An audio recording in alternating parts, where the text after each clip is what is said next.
Dog in my neighborhood is howling right Have now. we got have we got the basis of an intro? I I, think I so. like it. I love it. I love Now it. I can get some more words, and I was a little nervous, but it's going to get better. But that's just the basis, and we can make a real thing out of that. I think. I I think we hope. can too. We've got a lot of people out there that know what the hell they're doing with sound that obviously we don't. I can even contact our friend Pete over at Yidvids who has done our intros for us.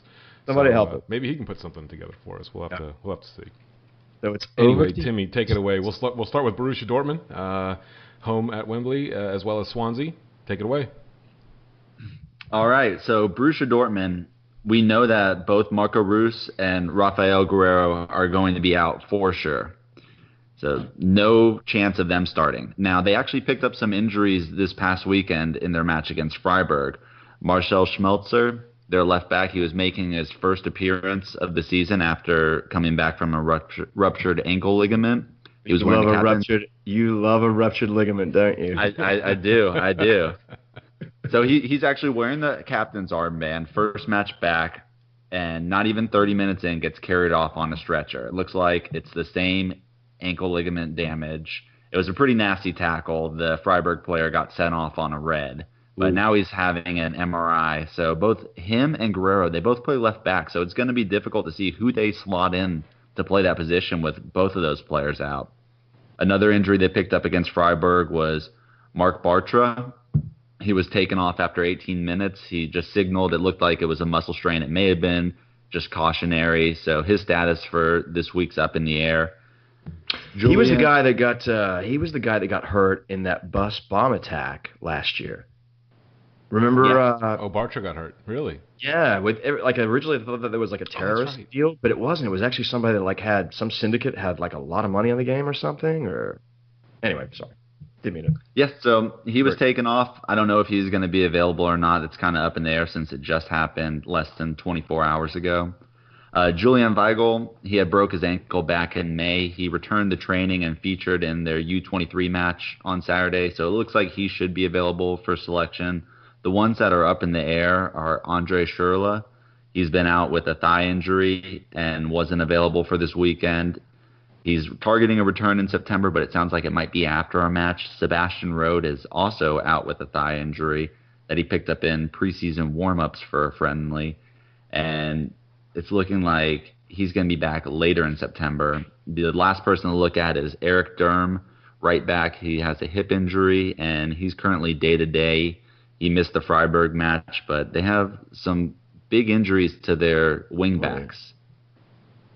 So that is what we have for Borussia Dortmund. And just moving quickly on to Swansea, Kyle Bartley had made the sub appearance against Southampton, started against Man United, and then picked up a knee injury in the 80th minute against MK Dons in the Carabao Cup. He's going to require knee surgery and is out for 12 weeks. Wow. He came through Arsenal's youth squad, spent 3 seasons out on loan from Arsenal, so fuck him. Glad to see that you're out. Oh, harsh. I know, but that's what you get when you're a Gooner scum. Nathan Dyer suffered an Achilles injury back in February. He started training this past week, but is not going to be available yet. And Ki Sung Young, he picked up an injury in the same match that Sonny broke his arm, the South Korea's qualifier against Qatar. He went on international break, but only to bring his experience as a captain. He didn't play. He's continuing his rehab, has not returned to training yet. So Kyle Bartley, Nathan Dyer, and Ki Sung Young are all out for our match against Swansea next weekend. And then pending any injuries they pick up in this current match that we're watching right now while recording. And those are your injuries for this next week. Wow, you must be so aroused. That's probably the biggest injury update you've ever given. It is. I got a bit of a half chub. Don't get a full chub. You might pull something. Might get a groin injury Might in pull a there. groin. The BVB match against Dortmund, it really is interesting to me because even though with all those injuries and the sale of Dembele off to PSG, they still have a pretty loaded squad. I mean, Aubameyang and Pulisic, who I know Sam is going to love watching play. It's kind of kind of torn. We as part of the USMNT, we really enjoy watching Christian play. He's easily the best player on the pitch every time they take the pitch, and he's certainly doing the business for Dortmund.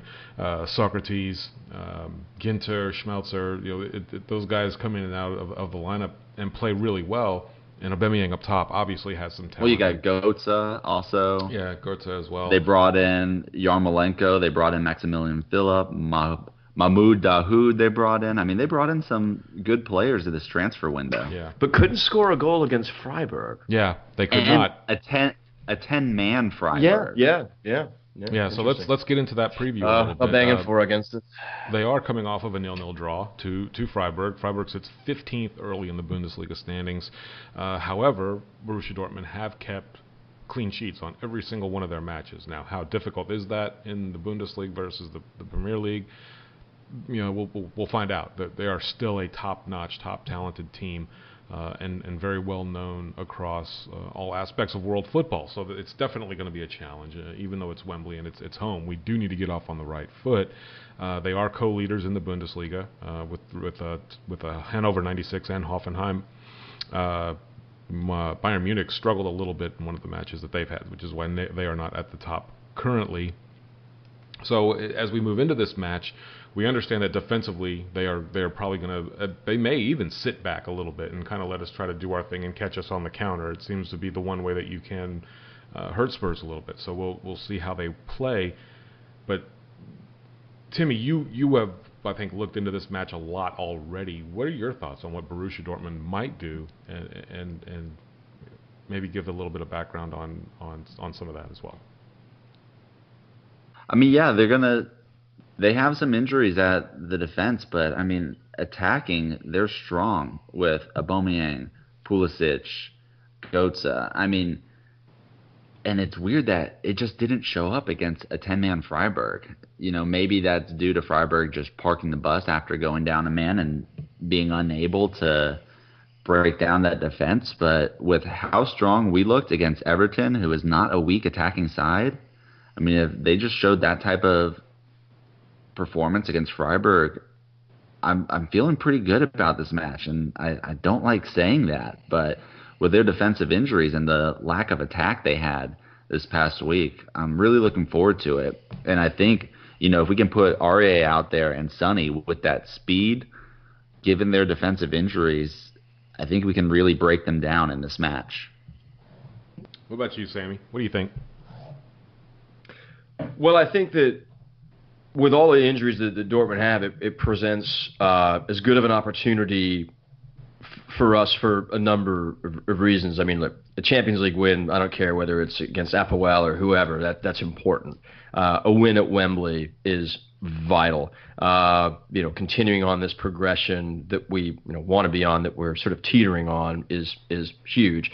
So to have this many players out, to be showing the form that we showed this weekend, all things really seem to bode well for us. But I remember last year when we played Dortmund, or whenever we played them last in Europe, I think they had a similar result the weekend before, and it didn't end well for us. So, I'm nervously optimistic, and if you're asking for a prediction, I'll give us a 2-0 just because that seems to fit the narrative, but you never know. Okay. I look at this match as something pretty damn scary, and I think most of us do as fans. You look at the group that we're in, and you got to think Real Madrid's going through. It doesn't matter at the end of the day after 6 matches. They will definitely be going through. So it basically leaves one spot, and this is the match of all the matches that need to fall our way. You got to think that Dortmund may find a way at home against Real Madrid on a European night for them to maybe come up with a point. So this is an opportunity. A point at home, I almost don't think that cuts it. They have to try to get 3 and start this thing off on the right foot. I think that was a lot of what happened last season in the Champions League, was that we got so far behind so early, and we're just simply not getting the results that even in what basically was probably a little bit of a Europa League group on steroids versus a Champions League group, we couldn't even get out, and then subsequently we're bounced out by Ghent in a Europa League playoff. So it's horrid to think how bad it can get. And I think that it's important that we get off on the right foot. I think that the club has the gumption to do it. I think the mentality is there. I think that the club, although still one of the, if not the youngest teams in the Premier League, have a little bit of maturity about them. And I hate to say it, but maybe especially without Dele on the pitch, they do. Now the talent that he is, would I rather have him out there? Absolutely. But I'm anxious to see that, what Sonny and Christian, Kane, and the rest of them can do with the spine of defense that we have. I'm kind of leaning towards what Vass, who gave his predictions to us earlier, and Sam are saying, that it's going to be there for the taking, and we need to go out there with the injuries they have and do the business. We just have to. I think you make a very good point there about. I completely forgot that we've got to do this without the services of Dele Alli. So to be able to win a Champions League match, beat Dortmund, win at home at Wembley, do it without arguably one of our best players, I think that would go a long way. And it would also be very, very supportive of those who made a comment similar to what Tim made this earlier on the show, which is, hey, we have some depth. Well, this would certainly prove that. And even not even looking at the depth, I mean, the players that we started against Everton, I think it's very fortunate that we were up so early where they didn't have to, be going all out in the 70th, 80th minute to try and get a win. And, Kenny talked about earlier, a little upset we could have put past more, but maybe that's something to think about, is they weren't trying to exert themselves too much after we had already taken a commanding 3-0 lead in the match, to kind of maybe save themselves for this midweek match against Borussia Dortmund, which is going to be a very tough match. Yeah, it really is. When you did the injury update, did you give an injury on us yet, Tim? Have you done ours? I have not. Okay. It's I'm pretty much to see if anything has come out with Sissoko going down yesterday. Yes. So Poch after the game said it seemed like it was just cramps. Okay. So that's what he said in his post-match presser, is that it just seemed to be cramps, wasn't too serious. I mean, we know Lamela, Wanyama, GKN, and Rose, they're all out. So really Sissoko is the only one that you're looking at. And with Wanyama, I'm a little concerned about that, because they said it's a few weeks.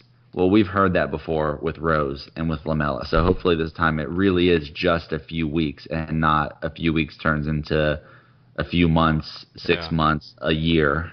Yeah, we're approaching a year on Lamela, and for as much as I love him, I'm really hoping he gets back to full health. Double hip surgery, which is what it has become. Oh, by the way, it wasn't just one; he had operations on both hips. I saw Graham Roberts, I think, tweet something out talking about that, how difficult it is to come back from a hip injury.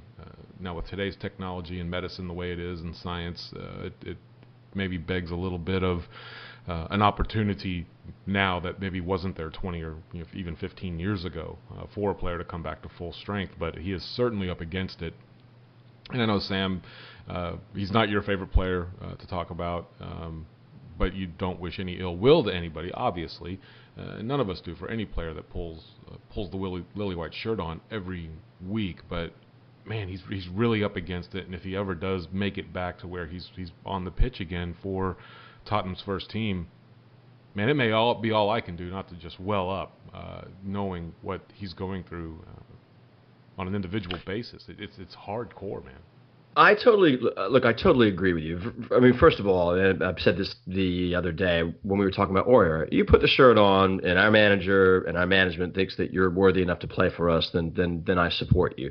I've always liked Lamela. Yeah. I mean, I think he's had, and I think it is true that he's had opportunities to leave, and he's said, no, I want to stay. I want to see this out. He gets a torrid amount of abuse online. Mm-hmm. I've had my fair share of criticism for him, and maybe that's just for me, and the fact that he does indeed have some talent. To say that he hasn't had a positive effect on games as a Spurs player wouldn't be true. Yeah. But it's like Sissoko. I mean, I support Sissoko. I want Sissoko to be a good player. I just don't think he is.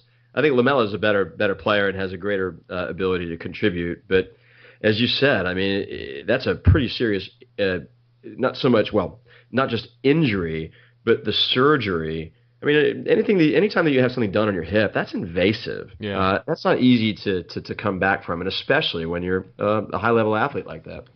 Hey, let me go off script for a quick minute because